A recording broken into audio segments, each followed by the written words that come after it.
Good morning friends. हमारा जो आज का टॉपिक है वह है water purification method and stages.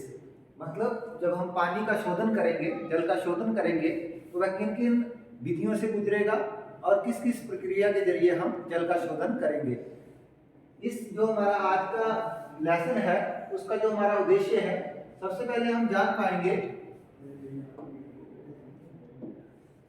जल शोधन क्या है, जल शोधन की विधियां क्या है, अवसादन क्या होता है, बातन क्या होता है, व कीटाणुनाशन क्या होता है।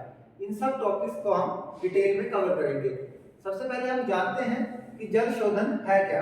तो water purification is the process of removing undesirable chemicals, biological contaminants, suspended solids and gases from water।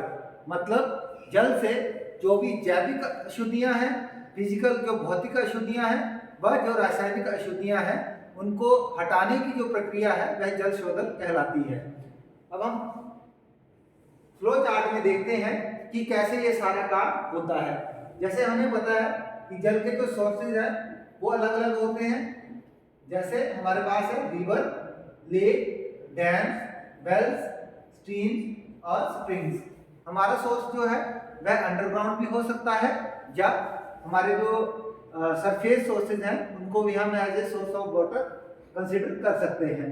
उसके बाद नेक्स्ट स्टेज आती है, जैसे हमारे पास वाटर है, इसको हमने ले जाना होता है ट्रीटमेंट करने के लिए। तो प्लांट तक ले जाने से पहले हमने जो एक इनटेक स्ट्रक्चर बनाना है। इनटेक में सबसे पहले जो चीज आएगी वह आएगी स्क्रीनिंग। तो जो हमारी इनटेक स्ट्रक्चर की पाइपलाइन है उसमें सबसे पहले हम इस स्क्रीन को सेट करेंगे। तो ये स्क्रीन नंबर ऑफ बार्स होते हैं, इसमें अलग अलग बार्स होंगे, इस तरीके से सेट होती है और इसको 45 डिग्री पे सेट किया होता है। इन सब चीजों को हम डिटेल में पढ़ेंगे। उससे पहले एक बार हम थ्रू आउट देख लेते हैं। स्क्रीनिंग के बाद होगी प्लेन सेडिमेंटेशन, उसके बाद होगी coagulation and flocculation. Then next हमारा जो स्टेप रहता है वह रहता है फिल्ट्रेशन। उसके बाद डिसइंफेक्शन, जिसको हम कीटाणु शोधन बोलते हैं। और जब डिसइंफेक्शन हो जाएगा पानी का, तो नेक्स्ट हमारे पास रहेगा टेस्ट और एनालिसिस। और जो लास्ट स्टेप रहता है वह, अगर हमारा पानी पीने योग्य बन गया है तो उसको हम फिर डिस्ट्रीब्यूट कर देते हैं इंडस्ट्री को और हमारे जो डोमेस्टिक यूजर्स हैं उनको। हम इसको बारी बारी देखते हैं कि क्या होता है। अगर हम बात करें स्क्रीनिंग की, तो स्क्रीनिंग, ये जो हमारे पास ये पोर्शन दिख रहा है, इस चीज को हम बोलते हैं स्क्रीन। ये जो चीज है इसको हम बोलेंगे स्क्रीन। तो ये है खड़े सरिया, हम इसको बोल सकते हैं,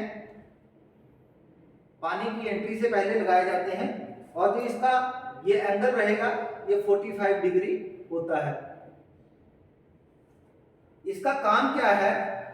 screening prevent damage and clogging of downstream equipments, piping and apparatus. अगर हम स्क्रीनिंग करते हैं तो उससे हमारे जो प्लांट के बाकी इक्विपमेंट्स हैं वो बच जाते हैं। अब बचते कैसे हैं? क्योंकि स्क्रीनिंग से क्या होगा, it prevents entry of rags, papers, plastic and metals. अगर आपके पानी में ये सारी इम्प्यूरिटीज हैं तो इनको स्क्रीनिंग के जरिए हम पहले ही हटा देते हैं, जिससे हमारी जो प्लांट की मशीनरी है वह डैमेज होने से बच जाती है। अब जो हमारा नेक्स्ट स्टेप रहता है वह है प्लेन सेडिमेंटेशन, या इसको हम बोलते हैं सादा अवसादन। इसमें क्या होता है कि पानी को एक बड़े टैंक में ले जाया जाता है, उसमें पानी की जो वेलोसिटी है, जो पानी की गति है, उसको हम कम कर देते हैं। एक बार हम पानी को वहां पे थोड़ी देर के लिए रोक देते हैं। इससे क्या होगा, जो पानी में मौजूद सस्पेंडेड इम्प्यूरिटीज हैं, जो इसमें घुली नहीं है लेकिन तैर रही है, वह क्या होगा, धीरे धीरे पानी में यहाँ पे सेटल होना शुरू हो जाएगी टैंक के बॉटम पे। अब इसमें हमने एक चीज का ध्यान रखना है कि हमारा जो टैंक होता है उसमें पानी की वेलोसिटी जो है 30 सेंटीमीटर पर मिनट से ज्यादा नहीं होनी चाहिए।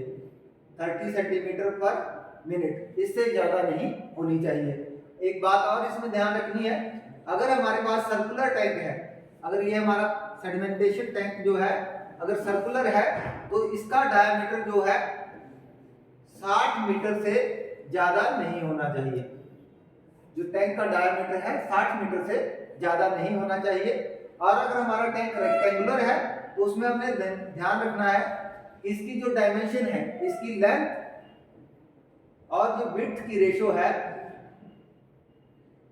लेंथ और विड्थ की रेशो है 3:5 से ज्यादा नहीं होनी चाहिए। तो ये 3:5 से ज्यादा नहीं होनी चाहिए। अब हम बात करते हैं कोगुलेशन की। तो जैसे हमने सेडिमेंटेशन पढ़ा, प्लेन सेडिमेंटेशन समझा, वैसे ही हमारे पास दूसरी प्रोसेस आती है कोगुलेशन। तो ऐसे पार्टिकल जो सेडिमेंटेशन के दौरान सेटल नहीं होते हैं, जिनका साइज बहुत छोटा है, उसको सेटल कराने के लिए हम पानी में केमिकल्स ऐड करते हैं जिनको हम बोलते हैं कोगुलेंट्स। जो हम पानी में केमिकल ऐड करेंगे उनको हम बोलेंगे कोगुलेंट्स। और जैसे हमने ये केमिकल को ऐड किया, फिर आपको ये एक रोटेटिंग रैक दिख रहा होगा। ये मैंने डॉट लाइन में लगाई हुई है। इसका मतलब है कि जब हम घुमाते हैं तो ये पूरे टैंक में घूमता है। इससे क्या होगा, जो हमने कोगुलेंट्स ऐड किए हैं वह पानी में अच्छी तरह घुल जाएंगे। अब जो हमने कोगुलेंट्स ऐड करने हैं वह हमारे हो सकते हैं aluminium sulphate, sulphate alum, ferric sulphate या सोडियम एल्यूमिनेट। इसको जब हम ऐड करेंगे हम पानी में तो होगा क्या, जो हमारे निलंबित ठोस पदार्थ हैं वह भी सेटल हो जाएंगे। जो हमारे प्लेन सेडिमेंटेशन में सेटल नहीं हुए थे, अब फ्लोकुलेशन जब होगी तो वो एक आपस में जुड़ जाएंगे। जो छोटे छोटे पार्टिकल्स हैं वो आपस में जुड़ेंगे। आपस में जुड़ने से क्या होगा, उसका वेट भी बढ़ जाएगा, जिससे वो इसके बॉटम में सेटल होना शुरू हो जाएंगे। हमारी नेक्स्ट प्रोसेस होती है एरिएशन, जिसको हम कहते हैं बातन। इसका जैसे आपको डायग्राम में दिख रहा है, सीधा सा हम क्या करते हैं कि पानी को स्प्रिंकलर की फॉर्म में फवारा बना देते हैं पानी का, मतलब छोटे छोटे कणों में पानी को हम बांट देते हैं। इससे क्या होगा, जो हमारे वायुमंडल में ऑक्सीजन है वह इस पानी में एंटर कर जाएगी। जब पानी में ऑक्सीजन एंटर करेगी तो वो CO2 को दूर कर देगी। इसके अलावा अगर पानी में दुर्गंध है, कोई स्मेल वगैरह है, तो उसको भी एरिएशन के जरिए हटाया जाता है। हमारी नेक्स्ट जो प्रोसेस है वह रहती है फिल्ट्रेशन की। जब पानी को आंशिक रूप से थोड़ा साफ कर लेते हैं हम, आंशिक रूप का मतलब है कि अभी हमारी प्रोसेस पूरी नहीं हुई है, पानी कुछ हद तक साफ हो चुका है, फिर हमारा नेक्स्ट स्टेप क्या रहता है, हम पानी की करते हैं फिल्ट्रेशन।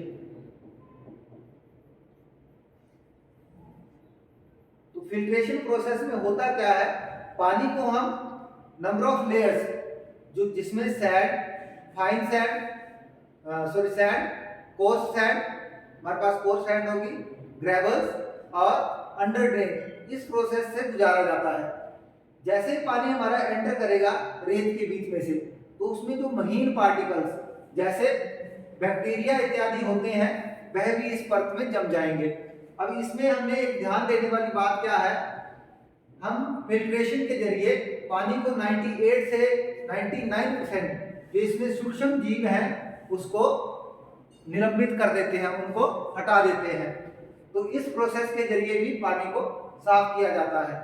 इसमें एक बात जो हमने ध्यान रखनी है कि जो हमने रेत यूज करनी है उसको हम फिल्टर मीडिया बोलते हैं। तो जो फिल्टर मीडिया का इफेक्टिव साइज है वह 0.15 mm से लेकर 0.30 mm तक होना चाहिए। और ये यूनिफॉर्मिटी इसका कोफिशिएंट है वह प्रेफरेबली 3 होता है, मतलब हम इसको 3 लेके चलते हैं तो अच्छा होता है, लेकिन ये किसी भी हालत में 5 से ज्यादा नहीं बढ़ना चाहिए। हमारा जो नेक्स्ट स्टेप है वह आता है डिसइंफेक्शन, जिसको हम बोलते हैं कीटाणु शोधन। जब हमने पानी की स्क्रीनिंग कर ली, उसका अपसाधन कर लिया, एरेशन कर ली, उसके बाद हमने फिल्ट्रेशन कर ली, तब भी कुछ वायरस बैक्टीरिया पानी में मौजूद रहते हैं। उसको हटाने के लिए हम पानी की डिसइंफेक्शन करते हैं।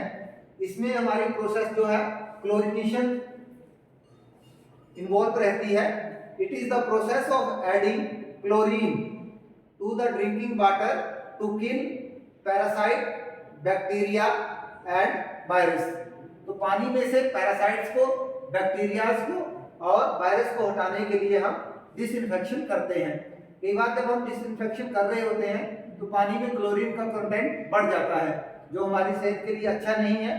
तो उसके लिए हम डीक्लोरिनेशन करते हैं। Dechlorination is the process of removing, जो इसमें रेजिड्यूल क्लोरीन रह जाएगी, जो क्लोरिनेशन के बाद रेजिड्यूल क्लोरीन रह जाएगी, उसको रिमूव करने की प्रोसेस होती है क्लोरिनेशन। जब हमारे ये सारे स्टेप कंप्लीट हो जाएंगे तो नेक्स्ट हमारा जो स्टेप रहता है टेस्टिंग एंड एनालिसिस, यानी जांच व परीक्षण। इन सारे स्टेप्स के बाद हम पानी को डायरेक्ट कंज्यूमर को नहीं सप्लाई करते। इससे पहले हम पानी को इसके भौतिक घटकों जैसे रंग, स्वाद, गंध, इसमें जो डिसॉल्व्ड सॉलिड है उसके लिए चेक करते हैं। उसके बाद इसके जो रासायनिक घटक है कि पानी में COD कितनी है, BOD कितनी है, नाइट्रेट कितना है, अमोनिया कितना है, उन सब के लिए चेक करेंगे। उसके बाद पानी को एक बार फिर से जैविक घटक जैसे हमारे पास परजीवी होते हैं, बैक्टीरिया, उसके अलावा विषाणु, कवक इत्यादि, इन सब चीजों के लिए टेस्ट किया जाता है। जब ये सारी चीजें उतनी लिमिट में हो जो डिजायरेबल ड्रिंकिंग या पोर्टेबल वाटर की लिमिट है, तभी पानी को स्टोर किया जाता है और स्टोर के बाद डिस्ट्रीब्यूशन किया जाता है। डिस्ट्रीब्यूशन के लिए हम स्थिति के अनुसार कोई भी अलग अलग मेथड यूज कर सकते हैं। जैसे हमें पता है कि पानी को जब हम टैंकों में संग्रहित कर लेते हैं तो डिस्ट्रीब्यूशन के लिए हम 3 प्रणालियों का यूज करते हैं, जिनमें से गुरुत्वाकर्षण, पंपिंग और दोहरी प्रणाली रहती है। तो यह जैसी हमारी स्थिति होगी, जैसी वहां की टेरिटरी होगी, उसके अकॉर्डिंग हम इन तीनों में से किसी एक प्रणाली का यूज करके पानी को अपने कंज्यूमर को डिस्ट्रीब्यूट कर देते हैं। आज की वीडियो में इतना ही। Thank you.